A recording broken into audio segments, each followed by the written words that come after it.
Hiya. Right, what's your name? Max. Right, Max, what are we going to do today? We're going to teach boys and girls how to ride a bike. Teach boys and girls how to ride a bike. That's very confident sounding, I like that. So, do you want to first of all tell them what you've got in your head? What have you got in your head? A helmet. A helmet? Okay, what's next? What else is for protection? Elbow pads. What's on your hands? Lucky band. A lucky band. And what's on your hands?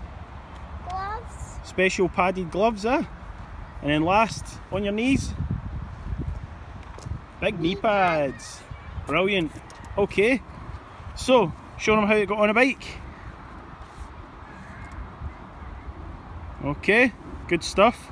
How to ready your pedal. That's it, just a little bit forward from the top, isn't it?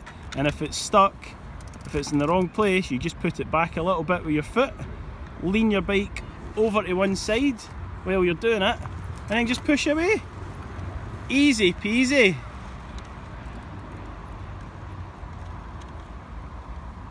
No problem to you. Now show them how you come to a big stop. Do your brakes, lean over to one side, feet down. Brilliant.